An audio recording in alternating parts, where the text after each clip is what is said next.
देवघर के चित्रा स्थित ईसीएल के कोयला खदान में 2 दिवसीय हड़ताल।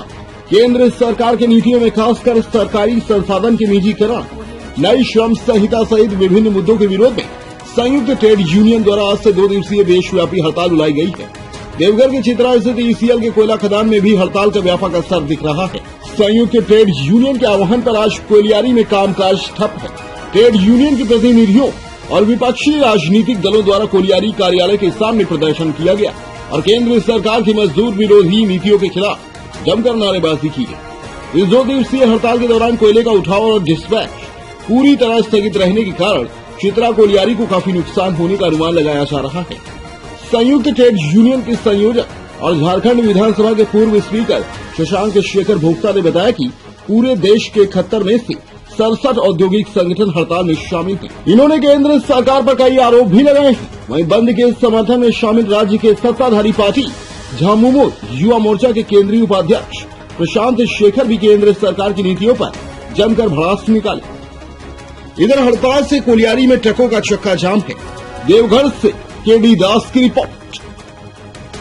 आज के हड़ताल के संबंध में बताएंगे। देखिए, ये राष्ट्रव्यापी 2 दिवसीय औद्योगिक हड़ताल है और इसमें देश के औद्योगिक संगठनों के 71 में से 67 संगठन शामिल हैं।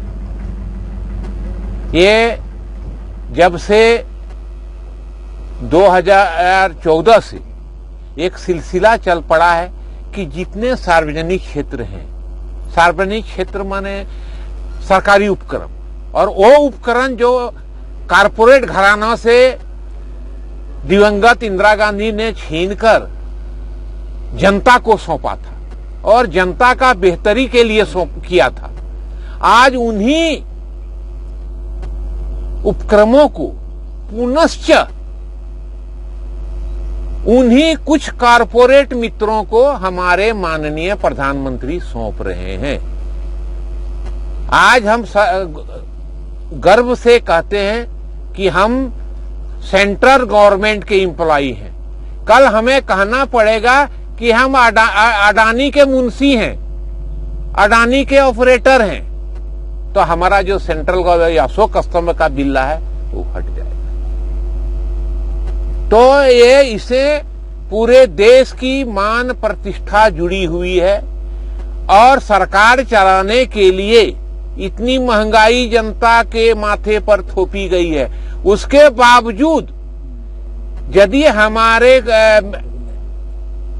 कोयलेरी कामगार हो या अन्य औद्योगिक कामगार हो, वो सम्मान से जी खा रहे हैं, तो उस पर भी नजर भाजपा वालों को लग गई है और पूरे राष्ट्र के औद्योगिक क्षेत्रों को बेचने की साजिश चल रही है। इसके विरोध में सभी संगठनों ने, देश के सभी संगठनों, चाहे बैंकिंग हो, कोई भी सरकारी, हम लोग उस पर विरोध जता रहे हैं और किसानों ने विरोध करके अपना लक्ष्य यदि हासिल कर लिया तो हमारे औद्योगिक क्षेत्र के मजदूर क्यों नहीं इसमें सफल होंगे? जरूर सफल होंगे। आज संयुक्त ट्रेड संघों का संपूर्ण भारत बंदी है और उसी के उपलक्ष्य में हम लोग यहाँ एकत्रित हुए हैं ताकि हम सेंट्रल गवर्नमेंट के विरोध में उसकी जो नीतियाँ हैं, एम्प्लॉय के विरोधी जो नीतियाँ हैं, उसके विरोध में हम लोग यहाँ एकत्रित होकर चित्रा कोयलियारी को बंद करके बंद को समर्थन देने का काम कर रहे हैं। जैसा कि आप लोगों को पता है कि एक तरफ दिन प्रतिदिन महंगाई बढ़ती जा रही है, जितनी भी खाद्य सामग्री हो या फिर पेट्रोल डीजल के हो, तो एक तरफ से आप पूरी तरह से जनता पे बोझ दे रहे हैं महंगाई का और दूसरी तरफ से ईपीएफ को भी काटने का काम कर रहे हैं एम्प्लॉयज का, जिससे कि दोहरी मार्ग झेलना पड़ रहा है जनता को। और इसी के समर्थन में आज हम लोग यहाँ पे बैठे हैं।